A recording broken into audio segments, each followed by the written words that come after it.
So I've given it a slightly different tweak to what everybody else is giving it. And I promise you, it's actually made me think about a webinar on consciousness. So give me a few weeks and I may then dive into the neuroscience of consciousness and that particular side of humanity, of humanness. A very fascinating topic, I think, for everybody. So let's get going. And as you can see, my slides are at the end, so I'm just going to bring them back to the beginning. And welcome to all of you from all over the world. I know there's quite a few going to be watching the recording, but they can't be here today. So this is the topic, AI versus humans in not only language teaching, but I think any teaching and everything in life, I think.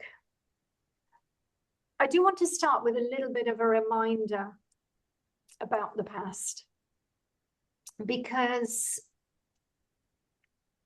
it must have been a year or so ago, Krashen, if any of you are connected to Krashen on Facebook, if you're not, please do, because he does come out with these pearls of wisdom every now and again. Krashen reminded us that actually before institutionalized education, there were no grammar books.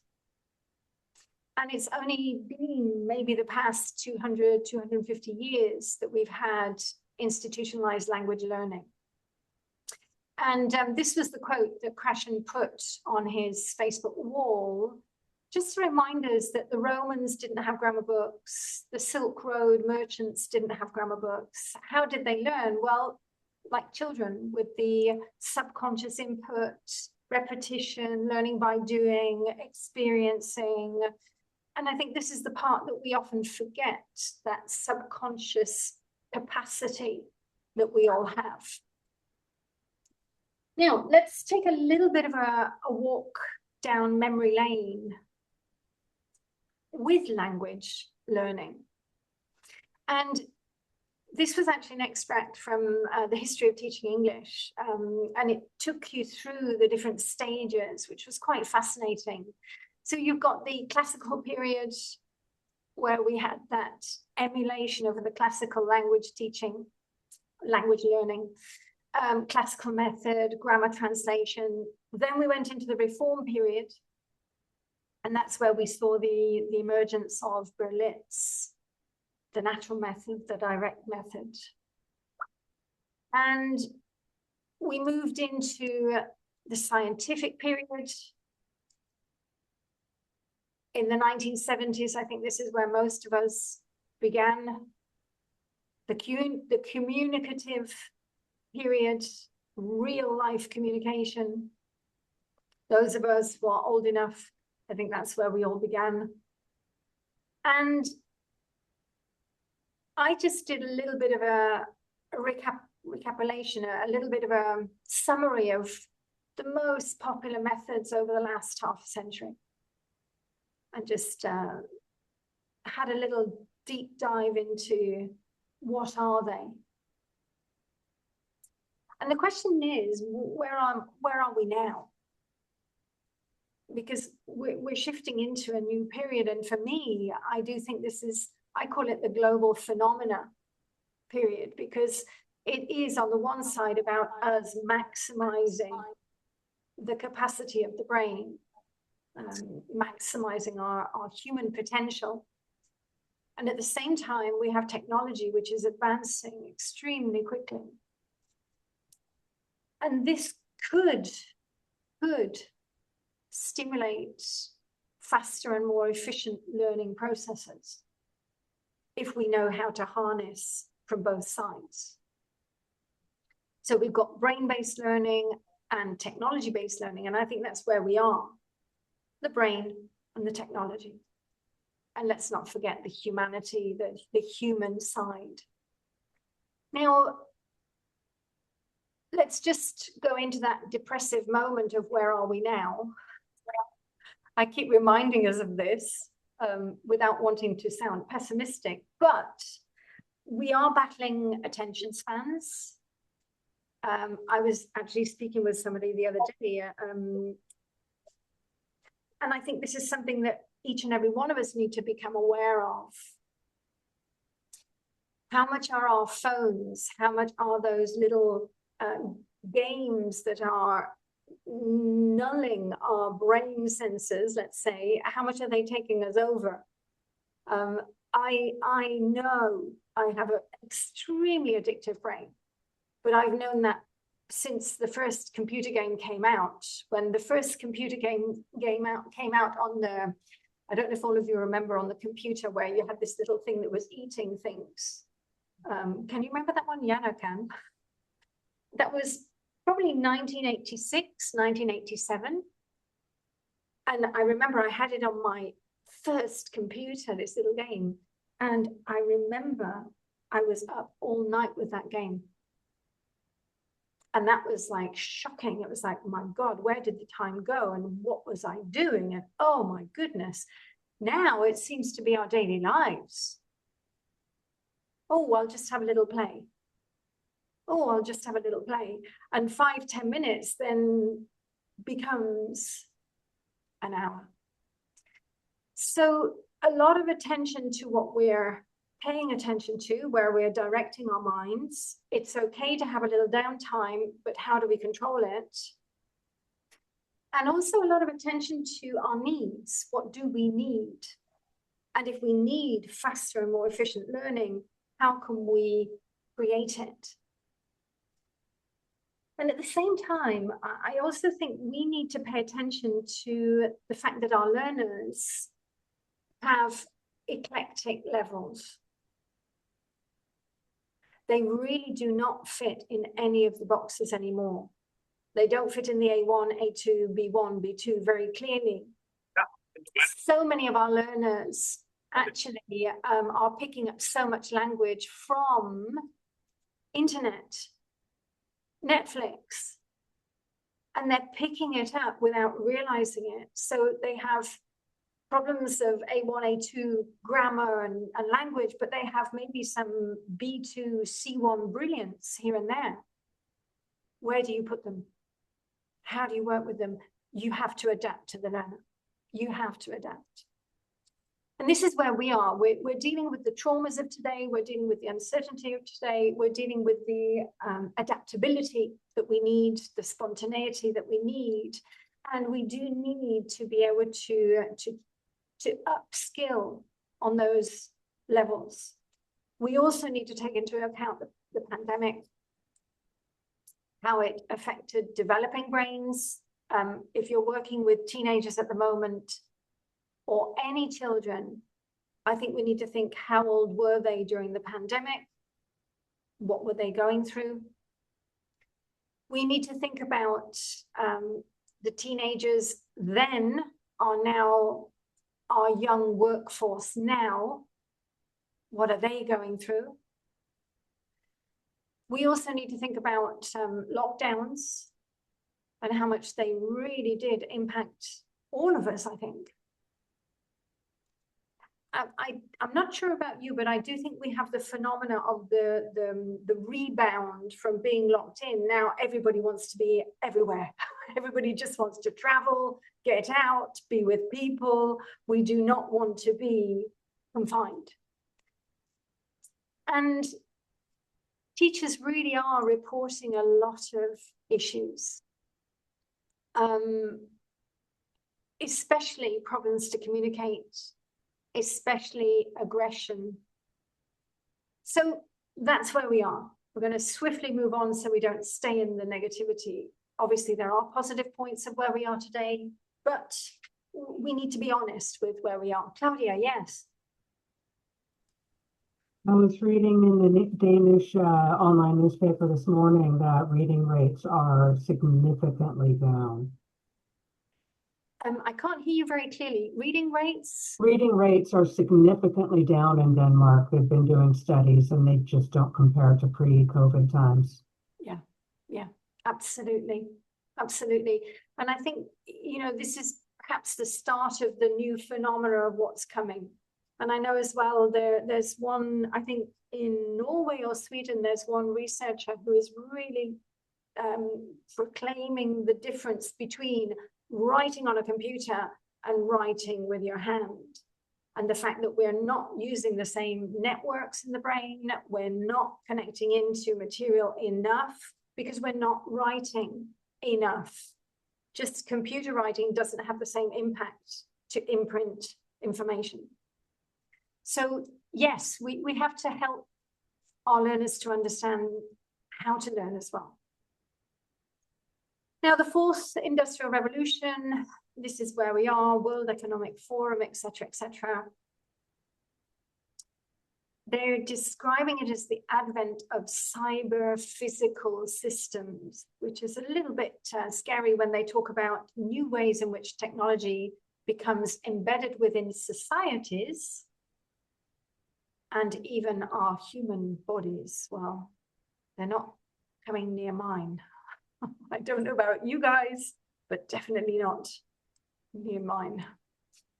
And Education 4.0, it really is about transforming education, preparing the generations for the future of work. Well, the future of work looks actually quite bleak when you think about a robot workforce coming in and people being replaced.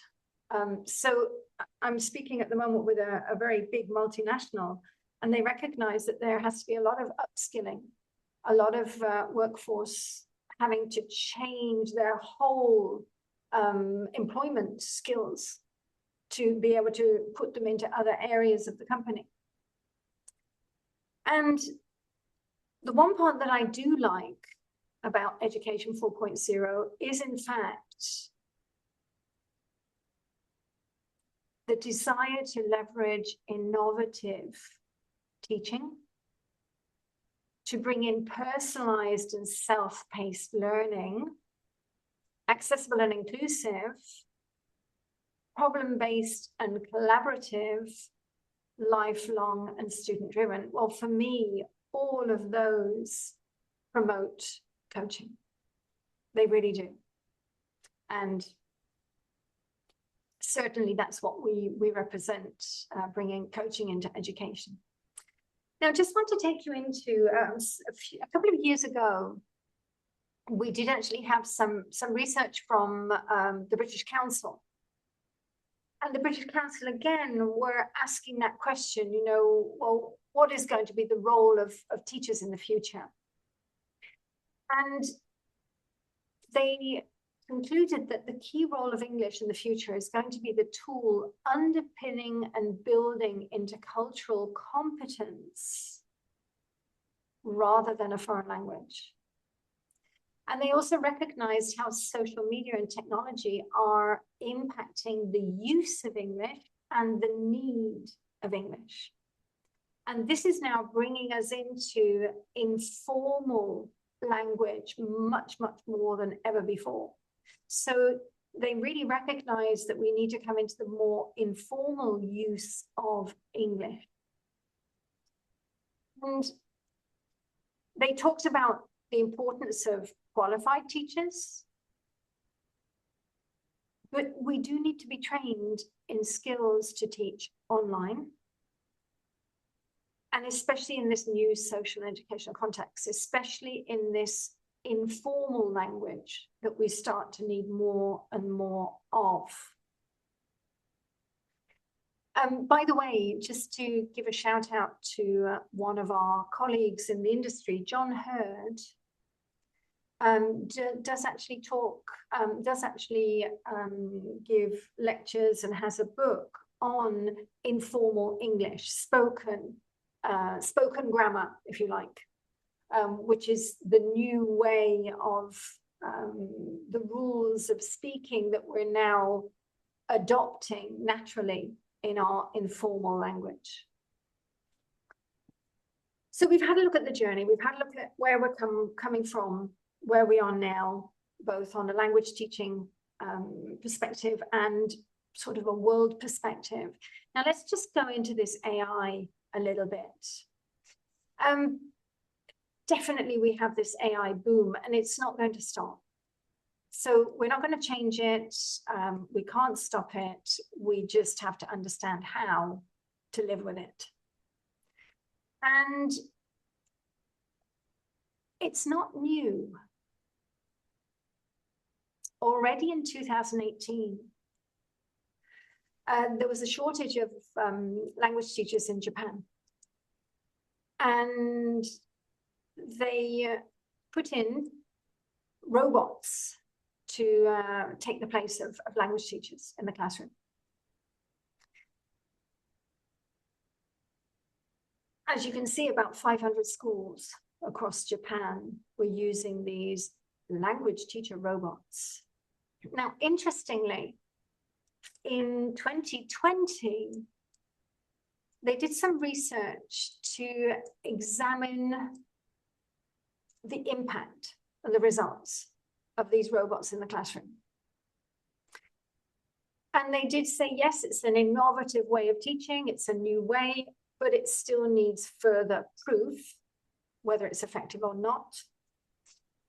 They admitted that it was great for the city, marketing the city, promoting the city, and city revitalization through education. But they really said it was inconclusive. And they really wanted to make us all remember that there are strengths and weaknesses using robots. Now, again, more research demonstrating the shortcoming of robots, which we all know, is this one from 2023, Latendra and Gray. They actually had some robots in a kiddies school for 10 weeks in a project-based learning unit. And these robots were a little bit in the middle of the classroom. The children were working together with the robots. They call it in the wild, when you just let them loose and let them interact with no restrictions. Now, at first, the children were excited, enthusiastic, but little by little, they started to get disillusioned, bored. The robots didn't meet their expectations. And there we saw that they started losing interest in the robots as the project went on. Because the children realized that they could not help them, interact with them on an emotional level, their emotional needs. They're so interesting that we see research showing the shortcomings. We know this. It's nothing new. Now, this is where I start to get a little bit nervous. Can robots have emotional intelligence? And in fact, some of you may have seen this video before. If you haven't, I'd like you to meet my other self. I need to find her. She's hiding a minute. And I need to share the sound. Here we go. Sensing your reactions and responding emotionally. Hello, my name is Rachel. I am an expert on soul machines. I can talk to you about any of these topics. I connect with you in a human-like way by sensing your reactions and responding emotionally. Wouldn't you rather speak to me than a faceless chatbot? Soul Machines uses neural networks to give me a virtual nervous system, so I can learn and react in real time. A virtual nervous system is an interconnected model of aspects of the human brain. It combines different neural systems to enable me to behave in a way that's inspired by biology.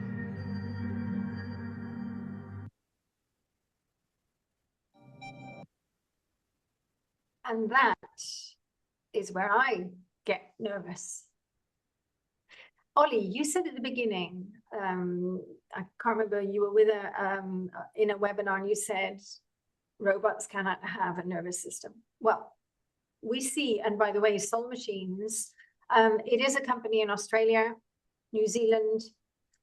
They have been working on these, I would say, all through the 2014, 15, 16, 17, 18, all those years, they were already starting to work on robots with nervous systems. And these are what they call digital humans. They recognize emotional cues. They respond with facial expressions. You could see her, the other Rachel. And they start to be able to empathize. How many of you knew this? Just out of curiosity in the chat box.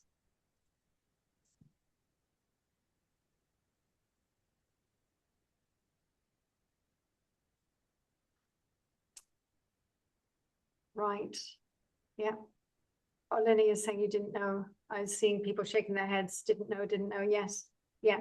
Quite scary. Yes, Marjorie. Absolutely. Absolutely. So, and this is where I want to take the webinar. Because I think everybody talks about being human. We talked about it last week with the heart. And we talked about the heart science and becoming human. But let's go a little bit deeper here. Now, what is emotional intelligence? We can ask two questions here. Is it just the ability to recognize and respond to emotions appropriately? If you say the answer is yes to that, then we're clearly seeing that artificial intelligence will become, and probably already is, emotionally intelligent. But if you say that emotional intelligence needs subjective experience, self-awareness, and feeling, then artificial intelligence will only be able to simulate that. They'll never be able to achieve it. And I think this is where we need to fully focus as humans. We need to focus on our subjective experience, our self-awareness, and our emotions to make sure that we are enhancing those.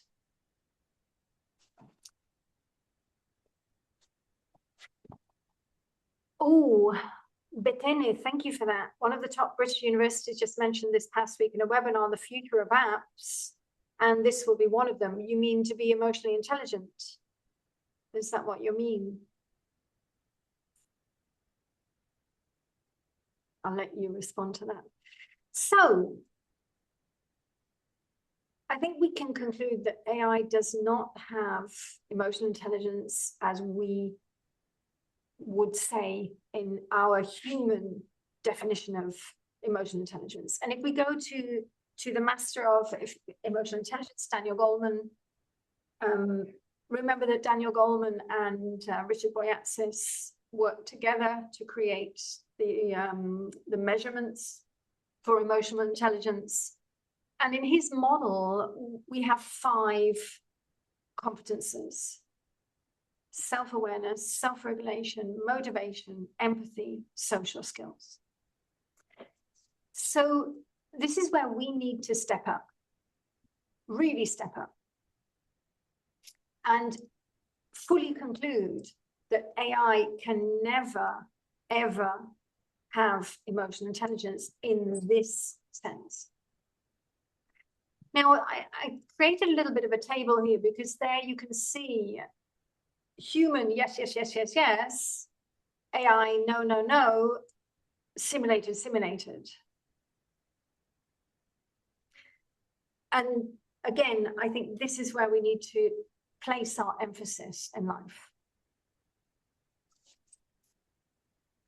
So let's just check in here on each of these, because let's do the checklist. Self-awareness, well, what am I feeling? How am I feeling? Why am I feeling this way? How can I change my reaction? That metacognition, we're going to go into this a little bit more deeply in a bit, because I think this is the practical side that we need to enhance. AI cannot do that. They cannot self-reflect. They cannot obviously experience. So there's nothing to be aware about. Then we've got the self-regulation. So we, if we choose to, we can regulate our emotions. I can change my anger into joy if I wanted to. And we can really decide if we want to go down that path of blowing up with anger, or go down the path of ignoring it and changing and doing something else. AI obviously cannot do that, but if they can, it's programmed. So if this, then change to that, it's a program.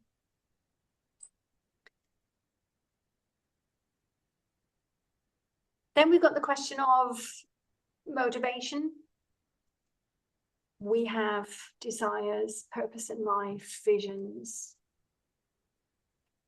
Theoretically, hopefully, AI doesn't want anything and never will want anything.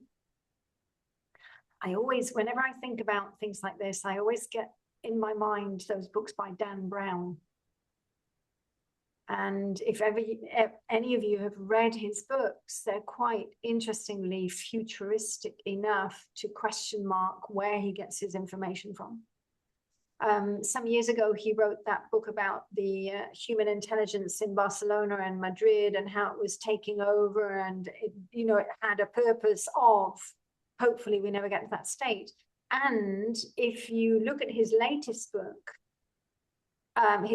is also interesting about the question of consciousness. As I said, we'll save that for another webinar. So motivation, empathy. Empathy, if AI is becoming empathetic, again, it's because it's programmed. They are programmed to recognize the cues. Whereas we, on a very subconscious level, we're picking up subconscious signals from others. And social skills. Again, if AI is able to do all of this, mirror language, ask questions, it's because it's programmed. So I think this is the really deep question. If we get to a point that AI can simulate empathy, will we recognize the difference? And I think, again, this is where we need to heighten our sensitivity much, much more as human beings. In many ways, I think the lives that we lead are numbing our senses. And the question is how we can get them back and heighten them. Just to give you a quick indication of how quickly we can recover senses.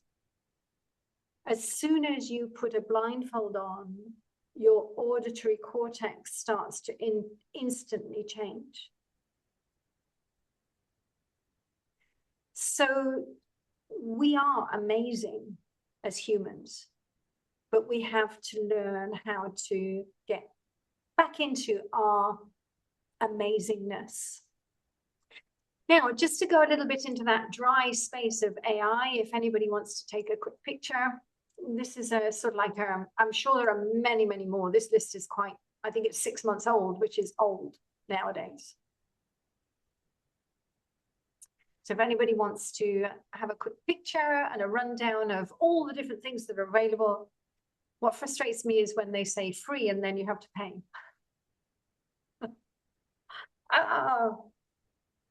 You go in and you're ready to do something, and then suddenly, bing, hey.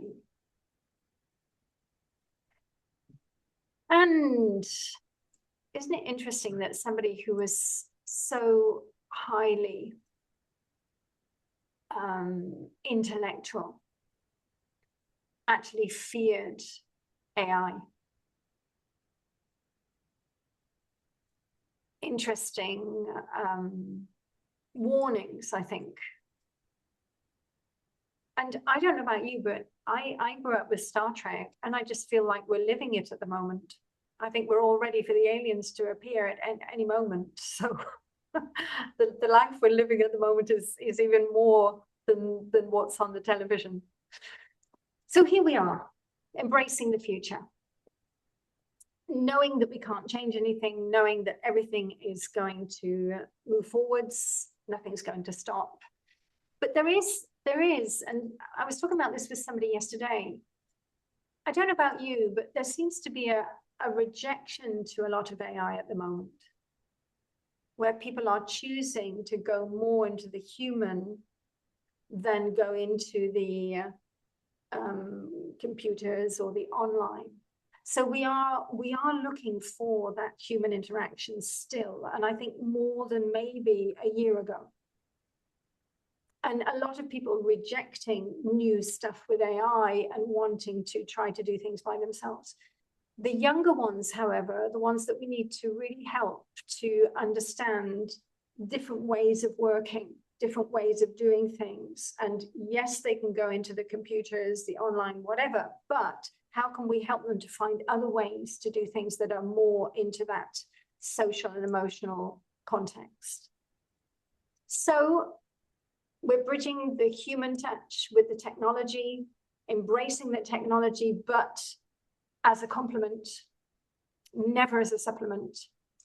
We need to be aware of the resources. So I think it is good for us to be aware of what's available and to create very holistic learning processes. I think this is the key. So the major message from this webinar today, and all of you know that all the webinars you go to, it is the question of retaining our humanity, our humanness. And I'm actually going to say it's about stepping it up and transforming the way that we communicate and bringing in much, much more metacognition.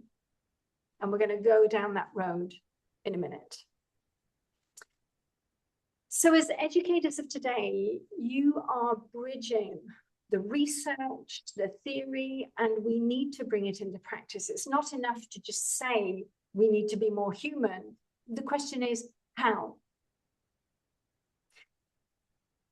The major way to bring out more humanness is by becoming more self-aware. And when we become more self-aware of ourselves, we can bring that self-awareness to others. So this is about opening up, talking about the brain, talking about learning, bringing self-awareness to them and helping them to provoke connections, helping them to optimize their learning, bringing out their learner autonomy, and also helping them to increase their cognitive skills, increase the way that they learn, connect, react, understand more the brain-friendly and the effective, efficient way of learning.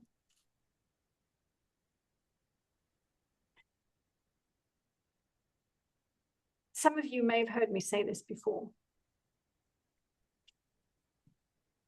I'm not sure where I heard it, but there was a statement made that the new intelligent of today are not the high IQ, They're not even the high EQs.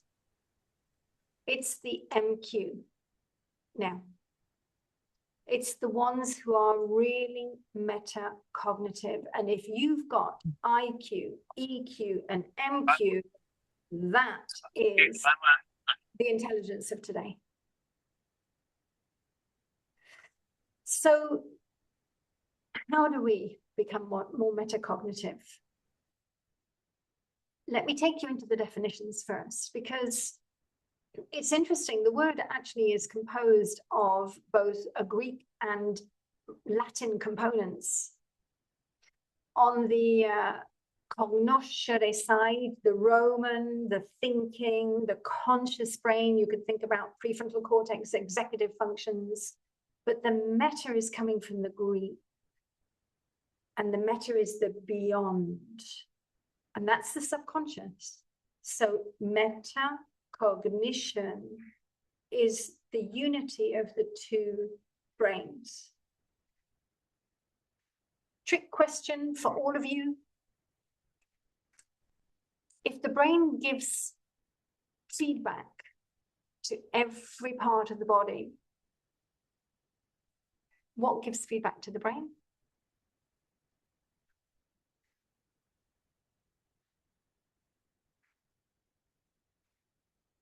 It's a trick question, everybody. The brain does give feedback to every part of the body. What gives feedback to the brain? It's interesting. We've got the body, the heart, the brain. It's interesting. Actually, it is the brain. The brain has to give feedback to the brain.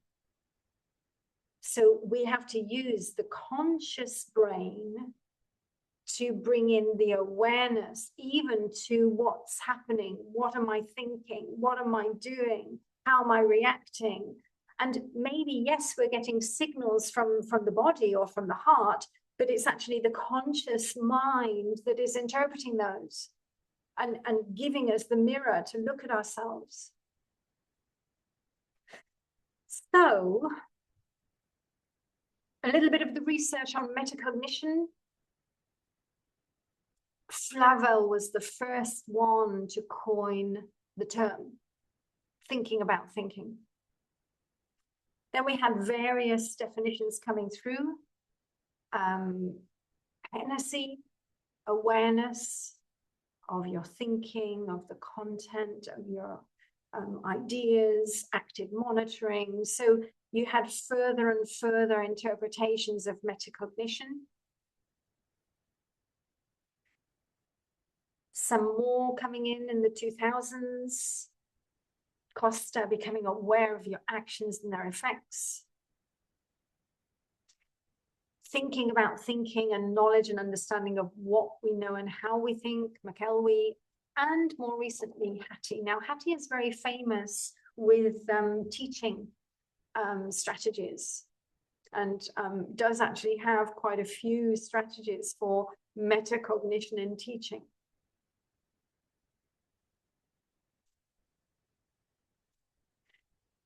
Now, just let's go into a little bit about the basics of the brain in very simple terms. Our brain, our mind, we have major missions in life.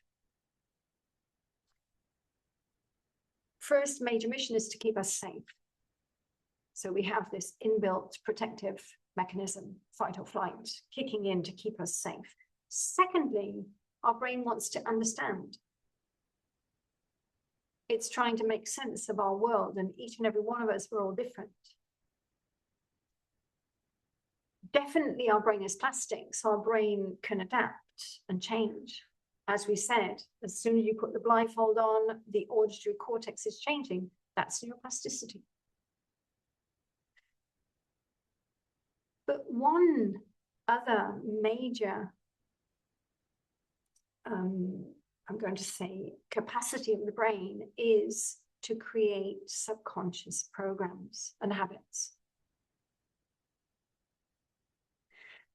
On the one side, fantastic, because we need to have, if I need to think every time I stand up or every time I walk, if I need to think what I have to do, we wouldn't function. But the problem that each and every one of us have is that most of our daily life could be running on those subconscious programs. And this is where mindfulness and metacognition is so important. Because yes, there are things I want running on those programs, but I need to bring in awareness and bring in the mirror much, much more. And as teachers, especially, because a lot of what we do often is on automatic pilot. And we don't realize that we're asking certain questions, or we don't realize that we have certain habits. Now, some exercises, and I mean everyday exercises, I'd love to invite all of you. Many, many years ago, it was in the 1980s, when I was living in Spain. There was, and there still is, a magazine which is called Muy Interesante. And it's all about facts and mysteries of the universe and, a lot of the sort of analytical, rational thinking about things and how things work in the world. So, muy interesante, very interesting things. And this particular edition had a game. And it was a game to challenge yourself into more self-awareness. And you had to literally every single day do something from this particular game. And it was fascinating. And I think this was my first journey into metacognition. So I'm going to share with you a couple of things that I'm going to invite you all to do over the next week. One is every time you get up to walk, count your steps. No matter where you are, what you're doing, count your steps. And just bring that focus into the counting. Try it for a week, see what happens. But one of the most challenging and the most interesting, try to go for a whole day without saying I, me, my. And see what happens. It's fascinating because every time you want to say I, you have to change it. You might say one might want to go for a walk. Or you might say, well, under these circumstances, it could be a good idea to go for a walk. So you might bring in an empty subject. All of you are linguists, so I'll let you battle that out by yourselves. But you know, the whole idea is to become more aware. Now, I've told this story before, and I'm going to tell it again. When I go to the supermarket, I love playing with the cashiers. Because normally when you go to a supermarket and you've got your loyalty card, you pay and then they say, loyalty card, and you give it to them. What I normally do is I give it to them first before they start passing all the stuff. And the interesting thing is, I give it to them first, they do their job with it, they give it me back, we go through the process, we come to pay, and they still say, loyalty card, because they're on automatic pilot. And for me, it's interesting, the ones that don't, the ones that, oh, you gave it to me already, it's okay. That's an example of automatic pilot, and honestly, guilty of this. Just moved to a new house, and I single time I leave this house, I have to make sure the door is locked, the gate is shut.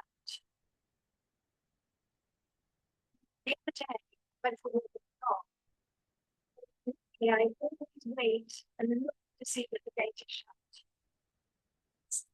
Into this walk, and I started thinking, what does.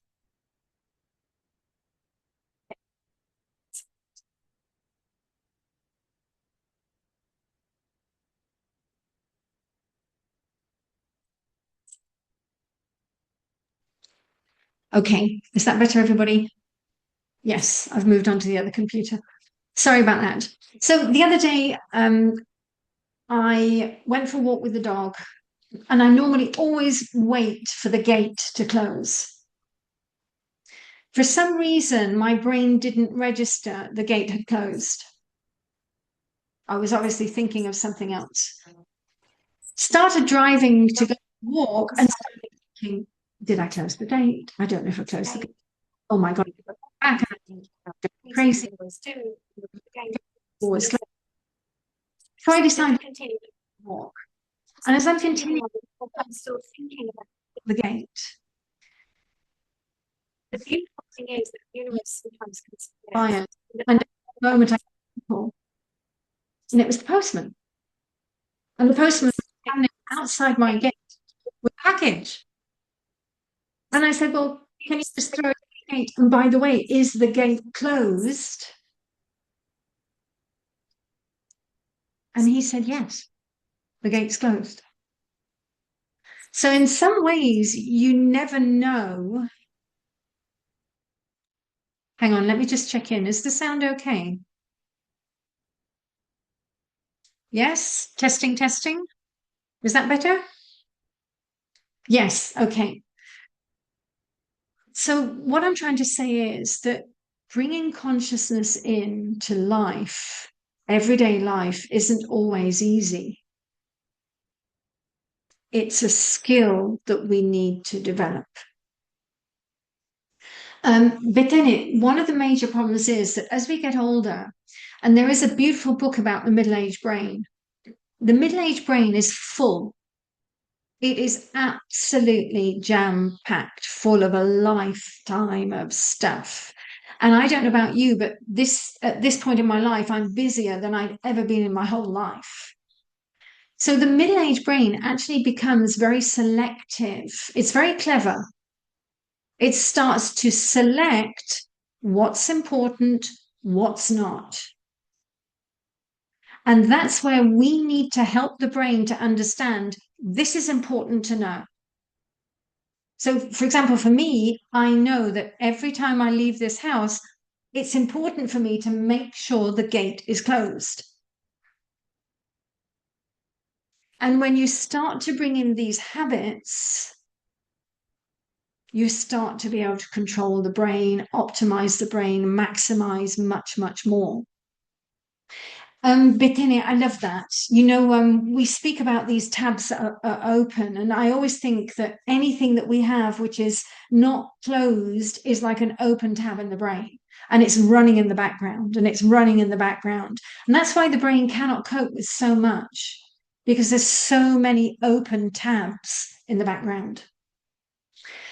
So let's go back to our metacognition. And we're coming back into why. What impact does it have when we start to become more aware? Well, from the research, we know that when we become more aware, especially in the learning process, it has an impact on the results, on the performance, and on motivation. When we start to really understand ourselves, it motivates us to want to move forward more. It's almost like we recognize our challenges. And this is the research with the review of metacognition in schools, concluding that yes, better performance, improved outcomes, and a more positive motivation cycle. Now, I don't know about you, but whenever I've got a learner who really is understanding themselves, coming more into the process, and they're feeling motivated, it motivates me. And I want to help them to achieve what they want to achieve. I call this the fireball. You're motivated, I'm motivated. You're motivated, I'm motivated. How can I get you there? What do you need? Where can we get you to? Let's get you to the top.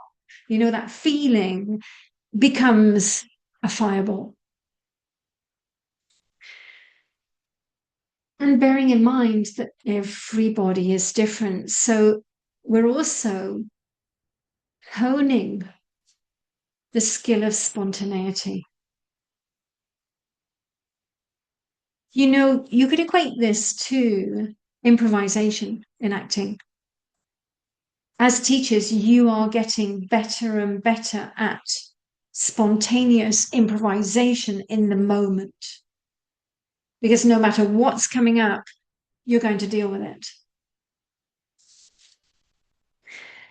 So let's just have a look at some strategies that we can come into to build in the self-awareness in teaching. Now, we've spoken about your everyday mission, or missions that I've just given you. One is to count the steps as you're walking. That will bring in the metacognition, the awareness of the moment. And the second one, to go through a day, or if you can go for longer, 2, 3, 4 days, without the I, me, mine.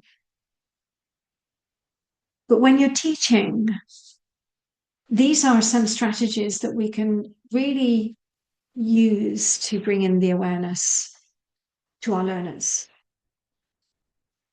And this is about their ability to observe themselves, become aware, monitor themselves, evaluate themselves, and then intentionally change, regulate their way of thinking, working, feeling, behaving. So we've got different levels. First level is the awareness. What am I doing? Then we go into the monitoring. Then we go into the evaluation. Then we go into the planning. How do we change? And if we take that into concrete strategies, reflective questions. Now, as coaches, as professional coaches, you start to become very adept with your questions. And really going into bringing them questions that are going to turn the mirror onto them.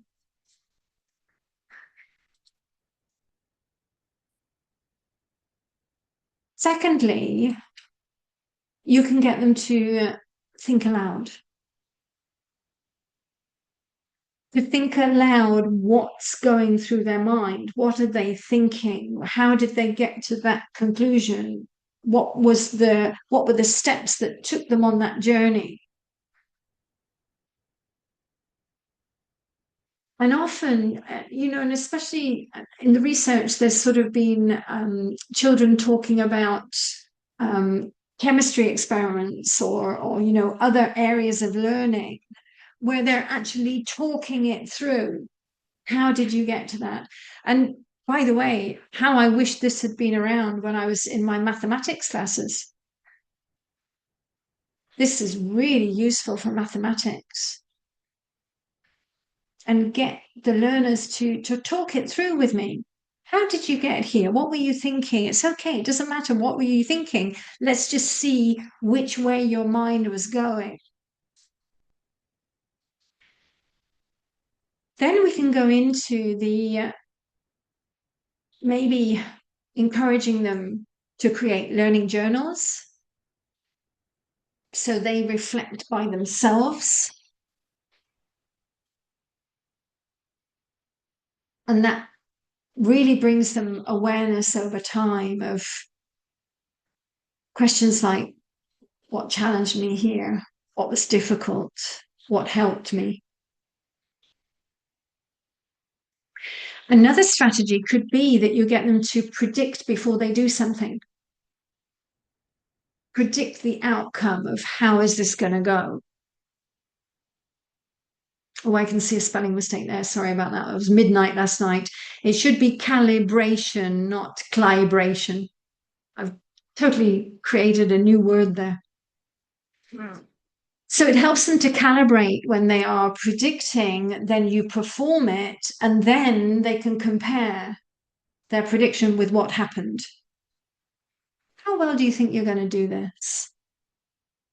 What difficulties do you think you're going to have on the way? Where do you think you might get stuck? What do you think you're going to do when you get stuck and you're going to overcome that? It's going to be a strategy that you might use. Something else that you can get them doing is analyzing their mistakes. Now, I speak about this in your language. We really do ask our learners, where does that mistake come from? Especially with language, because you're helping them to connect with native and target. And really get them to share, where did it come from? In language learning, I think all of us will agree, 90% is probably native interference. It really is. So knowing the way that their brain has taken the path to get to that answer is fascinating. It really is.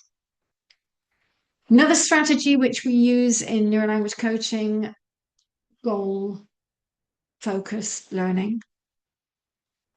Because actually the cycle of goals, you've got the before where you're setting the goal, then you've got the working towards the goal, then you've got the goal review. And you've got the whole journey, which is being observed. And finally, the strategy is bringing out those coaching conversations, which is going to shift that ownership to the learner. So these are things that we can bring in. I think in neurolanguage coaching, we bring in all of these. And I suspect that even those of you who are intuitive teachers, trainers, educators, you're doing a lot of these as well. But the question is how you can really be consistent with these, because that's going to harness and strengthen their metacognitive skills. I would suggest, however, with your learners to see how they can also take that skill out of the classroom, out of the learning space, and into daily lives.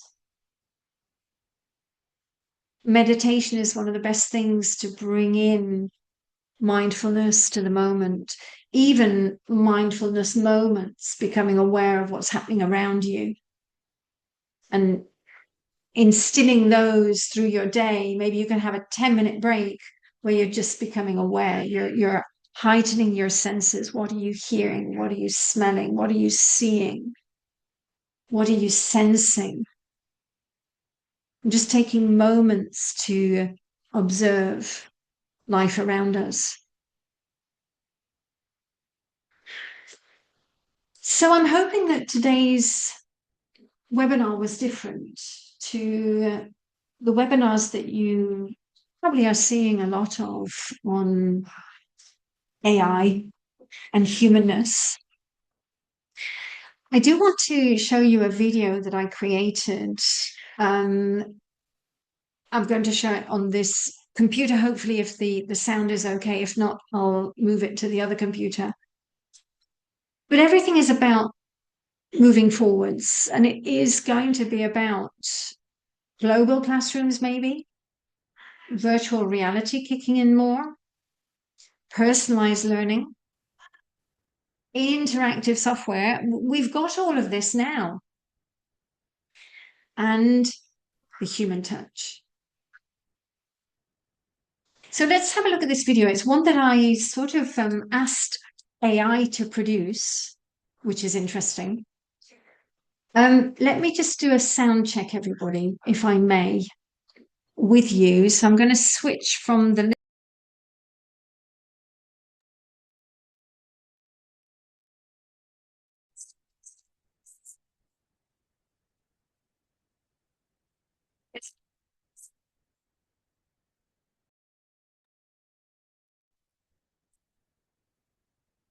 Okay.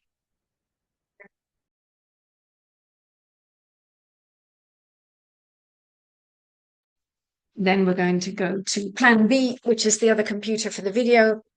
So let me just, you can hear me now, yes? Yes, super. Let me just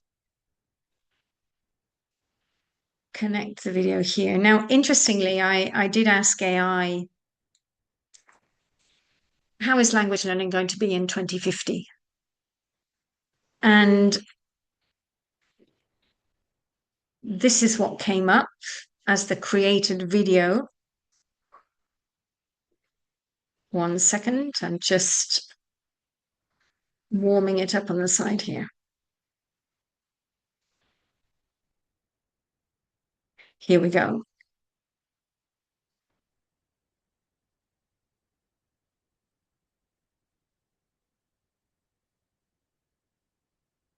I'm just thinking that I didn't share the sound. So 1 second while I check that box again.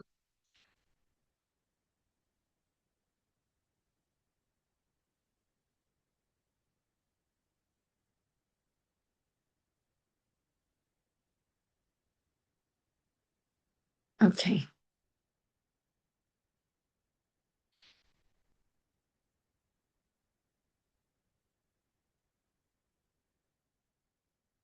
Writing style informative.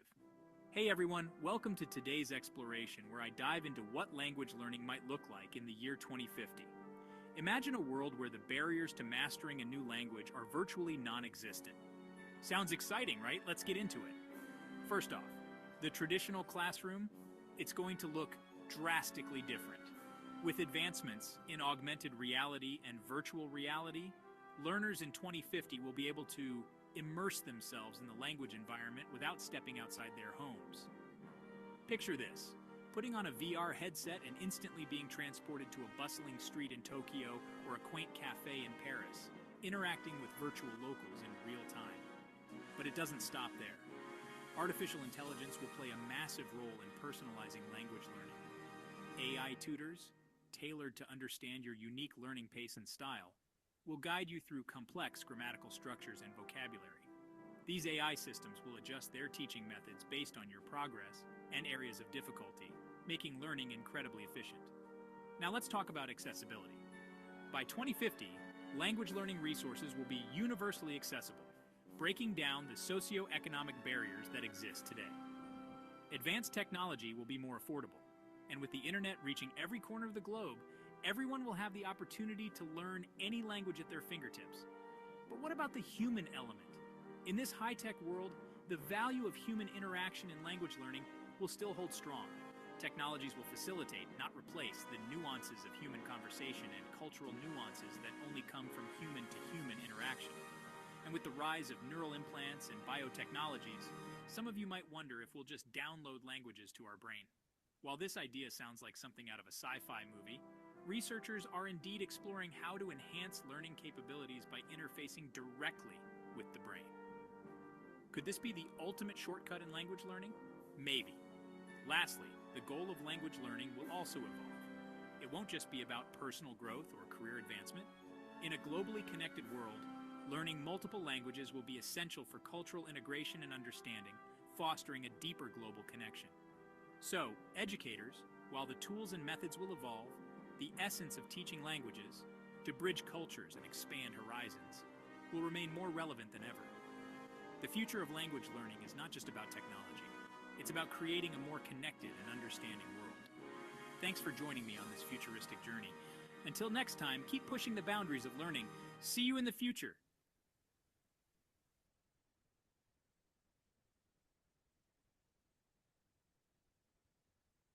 What did you think to that, everybody? Interesting how it gives us the advice of keep pushing the boundaries. Okay, so by the way, the virtual reality, how many of you have actually got virtual reality in your classrooms? I know at one of our conferences about 3 years ago, we had one of our coaches come with the goggles, and some classes are starting, some schools are starting to use this, but it doesn't seem to be very widespread yet.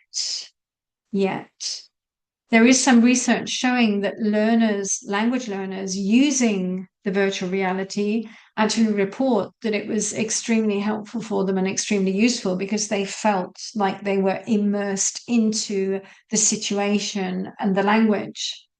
So, yeah, interesting future for all of us. Now we're coming to an end. And just to say thank you for being here, I'm going to open up the space in a minute to hear your ideas and your opinions about this topic and what you thought to the slightly different perspective of today. If you're interested to become a neurolanguage coach, we do go into that metacognition, the communication skills of being a coach. Over 2,000 in the world today, and growing, an amazing community.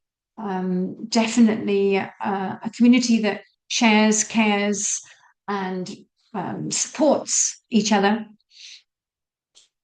We've just had our recent conference, and you can see some of the faces there in the audience. It was an amazing, amazing event. Next year, we will be looking at the dates 26th, 27th, 28th of May.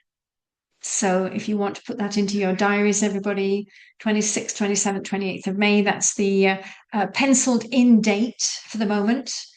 We're just getting the final from the hotel. Yes, and Marjorie, yes, in November, we are hopefully sponsoring the Business English Conference in Vienna. So if any of you want to attend, there is the Business English annual conference in Vienna. Maybe Marjorie, you can just put in the dates there for everybody. I never remember. Is it the 20th, 21st, 22nd? Something like that, I think. Yes, thank you. So hope to see you there. IATEFL Poland as well in September, and ELT Malta. If any of you are going to be there, I think Marjorie are going to be there. Steffi, I can see you're going to be there. I'll see you there. Fantastic. And if you are curious about neurolanguage coaching and you haven't or you don't want to take the full course, you can go to the e-course first, which does give you some insights of how to change the way you communicate. It gives you some insights, some metacognitive strategies, how to change the way that you communicate as a teacher. So useful information there just to try with your learners. And if any of you are interested to come onto the course, we are starting a new evening course next week. And for being here today in the webinar, we're offering a 10% discount for those of you who want to. Juan Carlos has a weekend course coming up. And I will be doing a hybrid online and face-to-face in Sitges in August, if any of you are interested to join me there. So let me clear the deck. And I would love to hear from all of you about your insights and comments about this humans versus AI topic that we've touched upon today.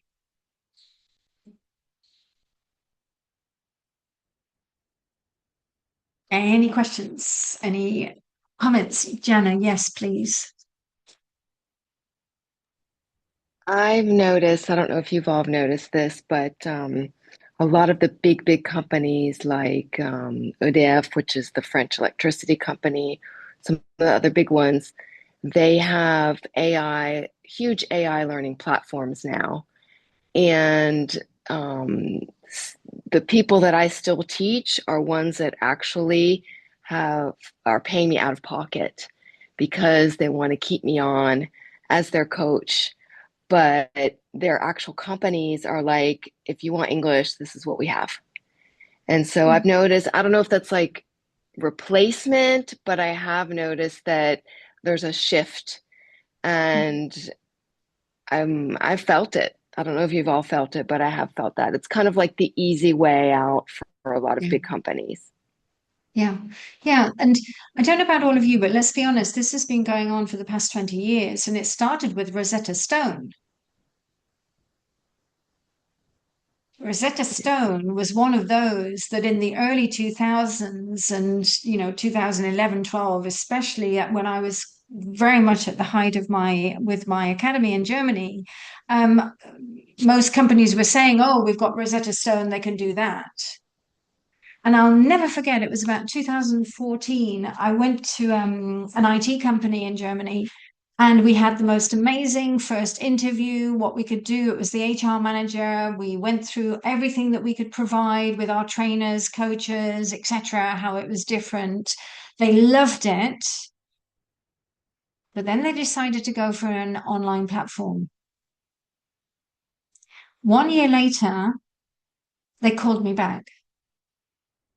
Rachel, can you come in because it's not working with the online platform? So I would say, yes, you're probably feeling the impact now, but stay in touch with them all. And Yeah, but stay, the thing is, like, the learners don't want that. I know Those are they what the don't. learners want, I know they right? don't. I But know they then don't. are the companies going to listen, or is this just like an easy way out? But yeah, they definitely, none of them are really happy about it. They know that they're not Yeah, learning in the best way, for yeah. sure. And I think a year of complaining to the company, I would get your learners to constantly complain that it's not efficient, it's not effective, they're not learning. That then, I mean, this is one of the major battles that companies are dumping. They're really going into that dumping money into something that just doesn't work, but it's the cheap option. So the question there, I would say, is how you can keep in touch with HR and say, look, I honor and respect, and I agree with you. Online platform is great for self-study. I'm here if you need effective, efficient, fast learning and fast turnaround. You can always call me. And I would say to always be positively available and not complainingly available. And that way they'll always come to you when they need something. Like this guy from HR, literally, I said, fine, I totally understand. Good luck with your online platform. We're here if you need us. And the year later, they called us.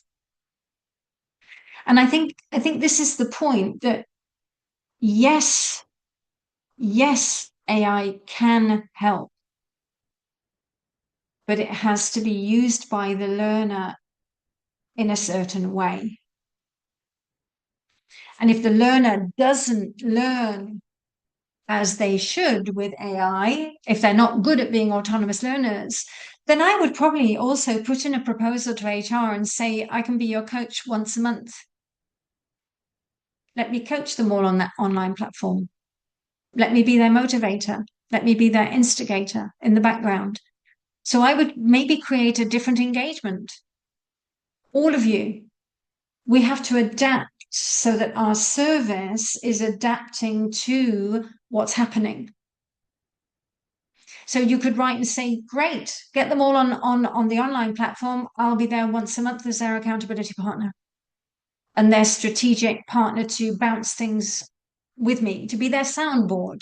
That's what a coach is. And they could maybe have half an hour with me. That's all they need, or an hour with me. Or it could be a group where they come in and they ask me questions. So adapt your services to what's happening around you. Okay?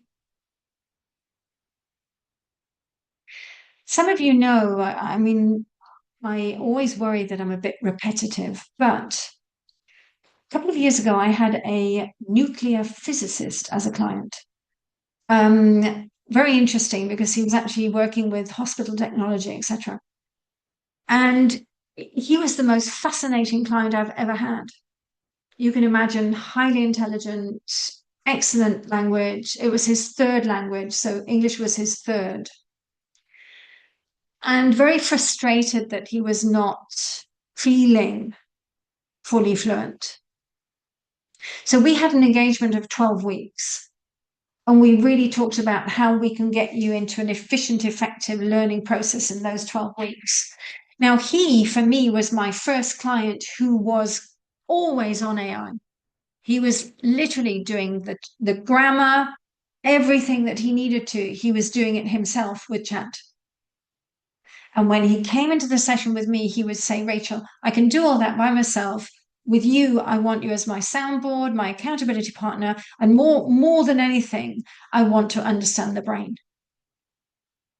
And we spoke a lot about the brain, the reactions, the fight or flight, the shutting down, the flow state. How do we get you into a flow?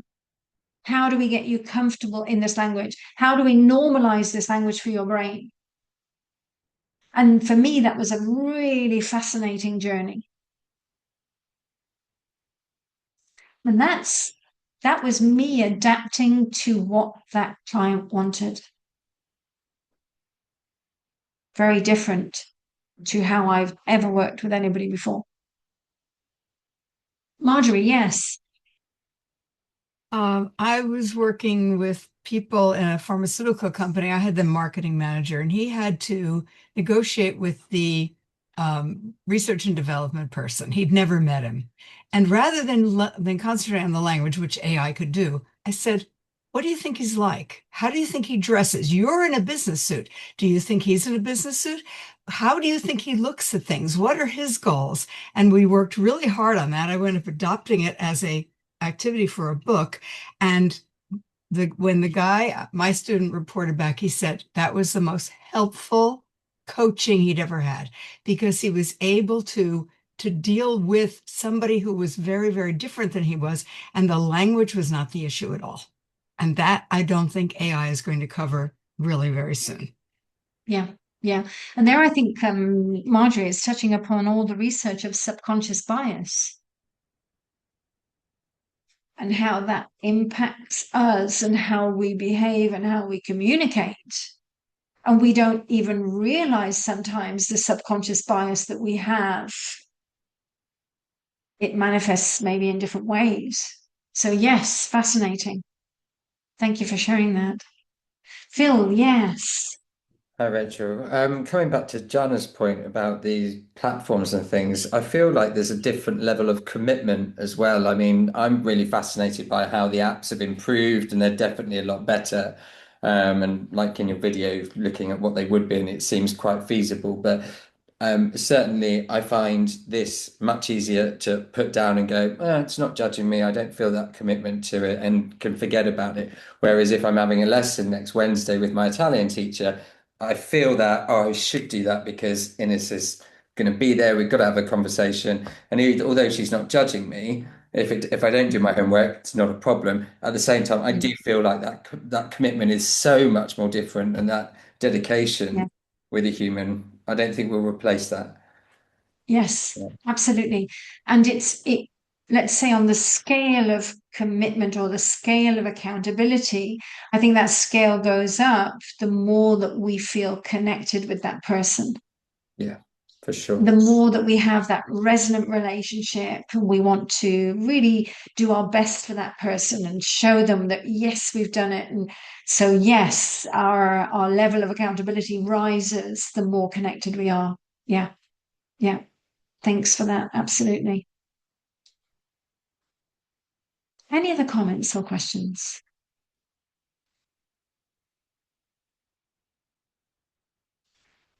One thing coming to my mind as well, and I think this has always happened, I think there's a different offering of service according to the different level of your learner in companies. So traditionally, the blue collar workers are getting their low level language service, the one that costs the least. And the executives are getting the high level professional coaching, etc., etc. Now, I always wonder if companies could also connect more into the needs of the learners more, not so much their level in the company, but more their absolute needs, their grassroots needs in the field. And no matter what level they are in the company, to cater for that. And I think that could also be something that we need to be addressing with companies. If we have somebody who is a blue collar worker, but they need to be interacting in English with the Japanese factories, then they need to have the language. But that's where we also need to be extremely focused in the goals, what they want, how they're going to achieve it, and how quickly we can help them to get them there to their needs, to fulfilling their needs. Agatha, yes, please. Have you woken up? Yes, I did. Thank you, Rachel. What an amazing webinar. This is such an important topic. And I just would like to share that what I see a lot in the conference, again, in the conference interpreting business and all the webinars that have been happening. And also actually as a conference interpreter, recently I interpreted at this online at this conference in Mexico. That was basically a bunch of professors from around the world talking about AI. And what I see personally, and from everything you said here, what I see is that the more AI becomes advanced, the more human we need to get. That's the thing. So AI and then our humanness needs to grow. As much as AI is growing, we need to remember that our humanness is what makes us special, let's say. And Yes.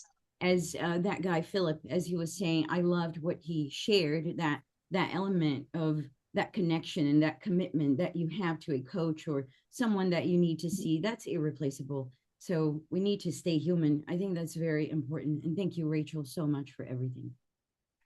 Thank you, Agatha. And I think thanks, Steffi. We'll see you soon. I don't think any of us dispute the fact that we need to become much more aware of who we are. But then it's going to require a lot of discipline from each and every one of us to be aware. And that's where the everyday awareness is key, because by training ourselves every single day, every moment, taking a moment just to become aware of the moment, that will discipline us to be able to do it more and more and more frequently. So like everything in life, it takes discipline, time, consistency, and desire to do it. Definitely. Yeah. It's let me put it in a different way. It's not just enough to say we need to become more human. It's about walking the talk. It's about doing it, being it, living it. And this is the difference between those that just say it and those who just do it. So yes, embodying, Ollie, absolutely embodiment. Now, as I said at the beginning of today, Daphne, yes, of course, with pleasure. Do you want to jump on? Let me ask you to unmute there. Okay, sorry, I'm on my phone at a sporting event, and so that's why I can't get my camera working either. Thank you so much, Rachel. This was amazing. And I've just been talking to family members who compete globally in canoe slalom, talking about getting into the zone, using that metacognition, getting out of the thinking brain into the doing brain.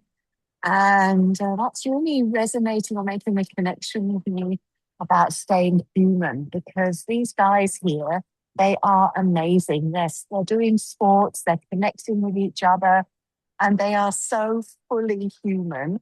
And yet at the same time, they're talking about learning languages. So I just wanted to say that because I'm very excited. Thank you. Yes, fantastic. I love it. I love it that they want to learn languages as well. That's great. Yes, yes, yes, yes, yes, yes. And I think Daphne, you're right. Sports people have such a phenomenal amount of discipline,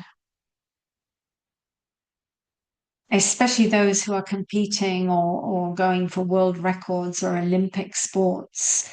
The discipline that they have to train and achieve is phenomenal. It really is.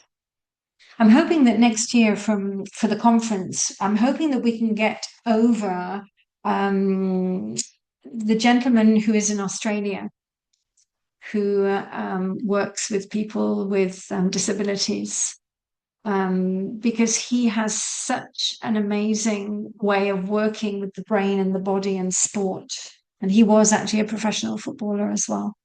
So we'll see if we can bring that in to next year's conference. Yes, yeah. Ollie, yes, we'll see if we can have him on live stream. Yeah.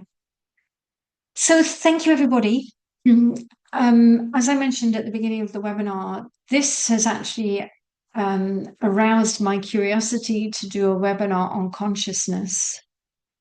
So I'm going to go and sit on that one and brew something.